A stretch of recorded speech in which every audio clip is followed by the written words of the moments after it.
Varicose veins తో బాధపడుతున్నారా? మన ఏవిస్ హాస్పిటల్లో 4500 రూపాయల లేజర్ స్కానింగ్ ఉచితం. నమస్కారం, మీరు చూస్తున్న సుమన్ టీవీ. నేను మీ కీర్తి.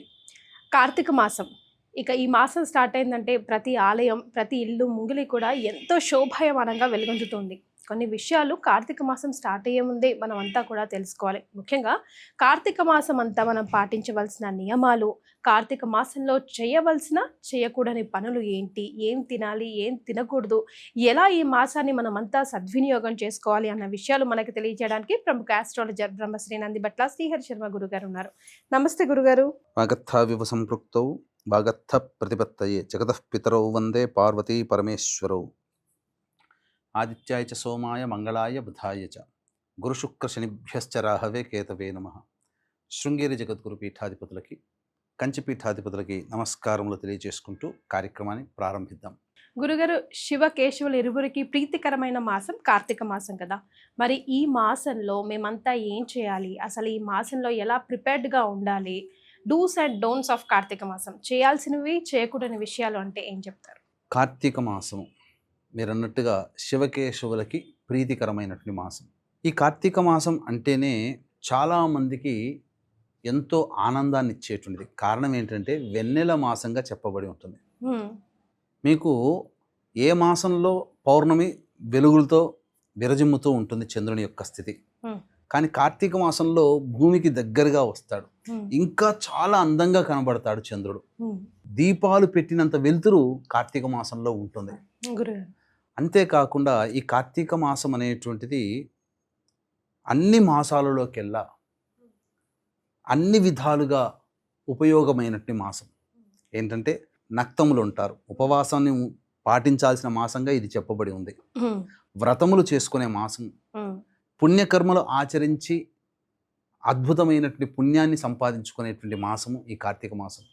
అన్నిటికంటే ముఖ్యంగా మాఘమాసంలో ఏ విధంగానైతే నదీ స్నానము చేయమని శాస్త్రం చెప్పబడిందో, ఈ కార్తీక మాసం నెల రోజుల పాటు కూడా నదీ సముద్ర స్నానము ఆచరించవచ్చు. ఇక ముఖ్యంగా అమలకా దానము, సాలగ్రామ దానము ఈ మాసంలోనే చేస్తారు. అమలకా భక్షణం కూడా ఈ మాసంలోనే చేస్తారు. ఇక ఏ పండుతోనైనా కానీ దీపారాధన ఉండదు, కానీ ఉసిరిక పండుతో దీపారాధన ఈ మాసంలోనే చేస్తారు. అన్నిటికంటే ముఖ్యంగా వనభోజనాలు చేసుకునేటువంటిది ఈ యొక్క మాసంలోనే. మరి యొక్క అద్భుతమైనటువంటి విశేషం ఏంటంటే యతులు, సన్యాసులు, పీఠాధిపతులు, మఠాధిపతులు వీళ్ళందరూ కూడా చాతుర్మాస్యాన్ని ఆచరిస్తారు కదా. విసర్జించే మాసము కూడా ఇదే. ఆషాఢ మాసంలో ప్రారంభించినటువంటి చాతుర్మాస్యం అంటే 4 నెలల పాటు ఈ యొక్క వ్రతాన్ని ఆచరించి దీక్షను పట్టి కార్తీక మాసంలో వీళ్ళు విసర్జిస్తారు. అంటే విష్ణువుని ఆరాధన చేసుకునేటువంటి పీఠాధిపతులు, సన్యాసులు, మఠాధిపతులు ఏకాదశి రోజున సంపూర్ణం చేసి విసర్జిస్తారు. ఈశ్వరుణ్ణి ఆరాధన చేసే మఠాధిపతులు, పీఠాధిపతులు, సన్యాసులు కార్తీక పౌర్ణమి రోజున విసర్జిస్తారు. మరీ మహిమాన్వితమైనటువంటి రోజు ఏంటంటే క్షీరాబ్ది ద్వాదశి అని అంటారు. అంటే ఆషాఢ మాసంలో వచ్చే తొలి ఏకాదశి, అంటే నిద్రలోకి జారుకునేటువంటి మాసం విష్ణు భగవానుడు. ఆషాఢ మాసం నుంచి కార్తీక మాసం ఏకాదశి, శుక్లపక్ష ఏకాదశి ఉత్థాన ఏకాదశి అని అంటారు. అంటే విష్ణు భగవానుల వారు నిద్ర నుంచి మేల్కొనేటువంటి రోజు. తదనంతరం భార్యా సమేతముగా గోకులంలోకి ప్రవేశించేటువంటి రోజు క్షీరాబ్ది ద్వాదశి అని అంటారు.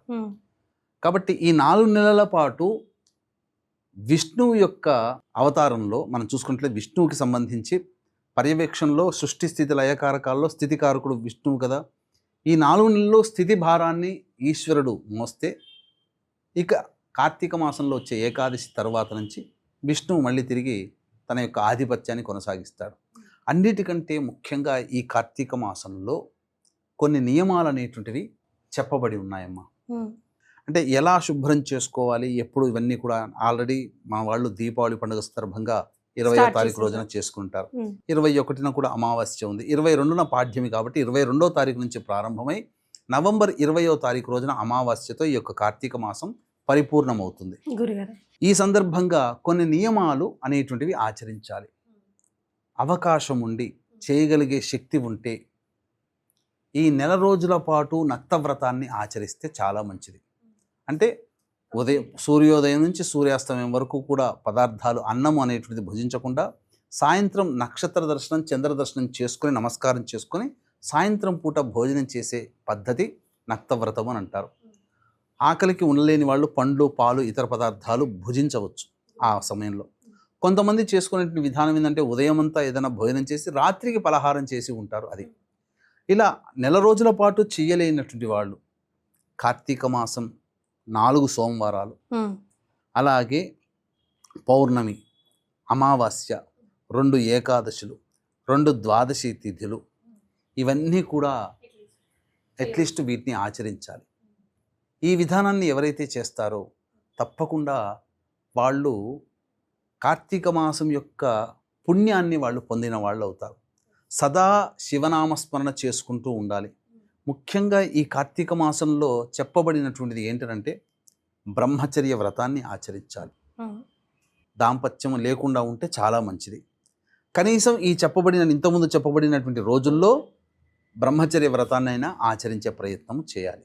ఆదివారం అసలు దాంపత్యం పనికిరాదు. వాటితో పాటుగా ఇంతకుముందు చెప్పినటువంటి కార్తీక మాస సోమవారాలు, ఏకాదశి, ద్వాదశి తిథులు, పౌర్ణమి, అమావాస్య.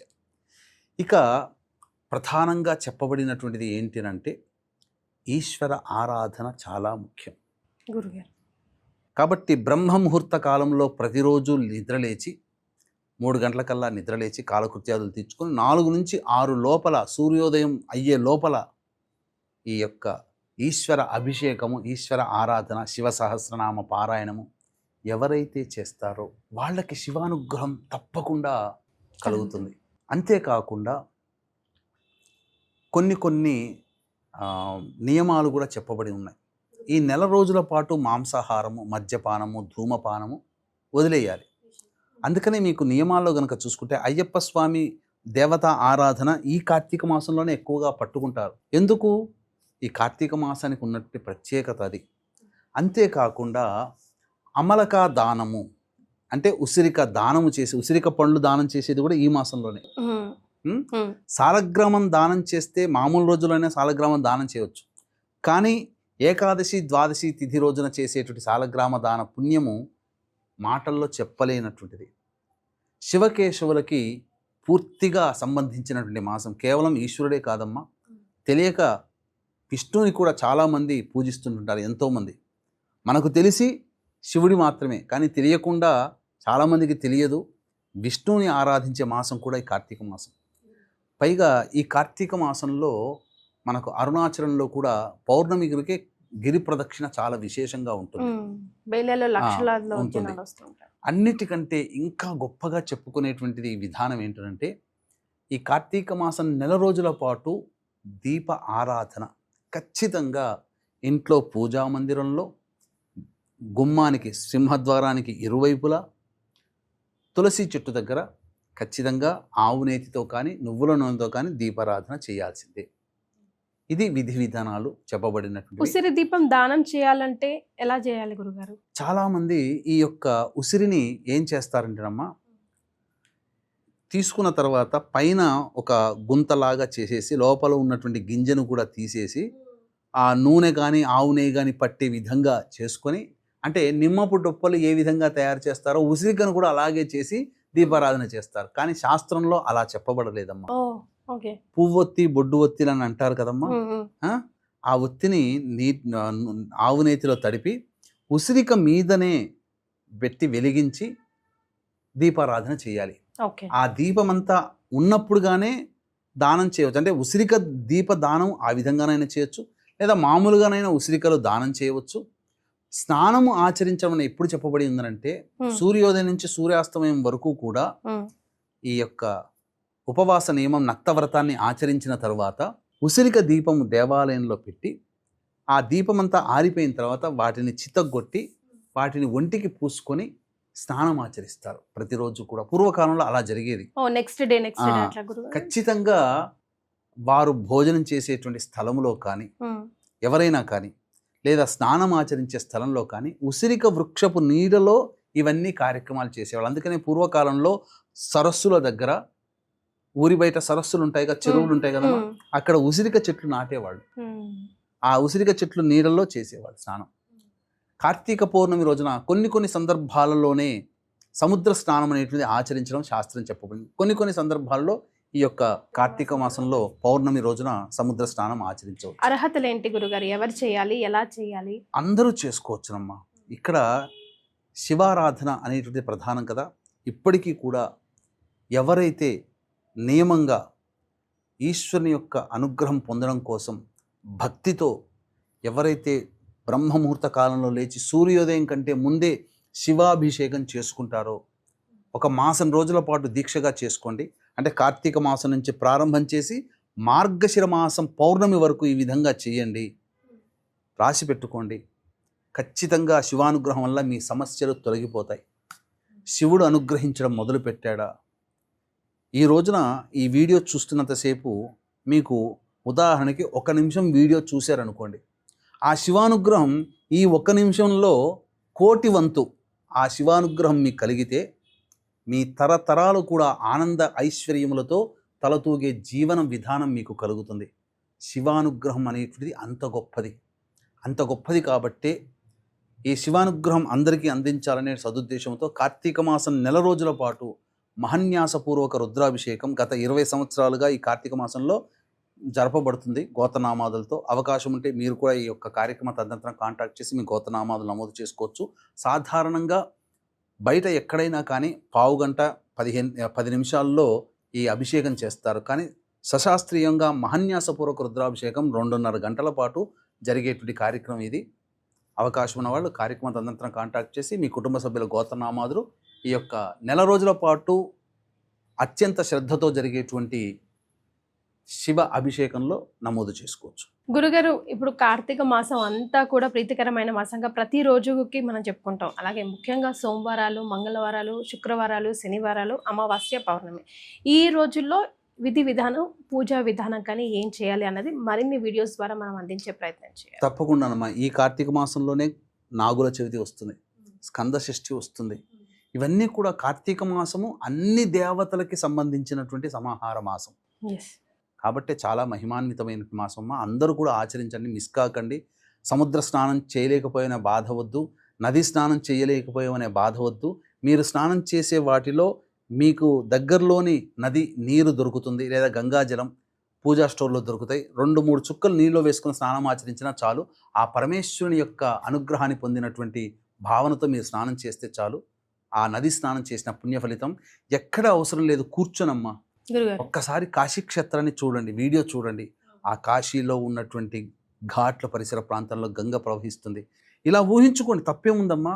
నేను వెళ్ళలేకపోతున్నామనే భావన, బాధతో ఉండేదానికంటే ఉన్న చోటునే కూర్చొని స్నానం ఆచరించేటప్పుడు కళ్ళు మూసుకొని ఈ స్నానం చేస్తుందంతా కూడా నేను సశరీరంగా కాశీలోకి అడుగుపెట్టాను, ఆ ఘాట్ల దగ్గర మెట్లు దిగాను, స్నానం ఆచరించాను, ఎంతో ఆనందంగా ఆ పరమేశ్వరుని చూశాను, తరించుకున్నాను, కాశీక్షేత్రంలో నా ఆత్మ ఉన్నది అనే భావంతో ఉండి ప్రతిరోజు స్నానం చేయండి. కాశీక్షేత్రంలో మీరున్న చేస్తే ఎంత పుణ్య ఫలితమో ఇంట్లో కూర్చొని ఆ భావన, యద్భావం తద్భవతి. కాబట్టి ఆ భావనతోనే మీరు అభిషేకం చేసుకున్న వాళ్ళు అవుతారు. కాబట్టి ఇది చాలమ్మా. ఆ భావన ఉంటే చాలు, పరమేశ్వరుడు అనుగ్రహించినట్టే లెక్క.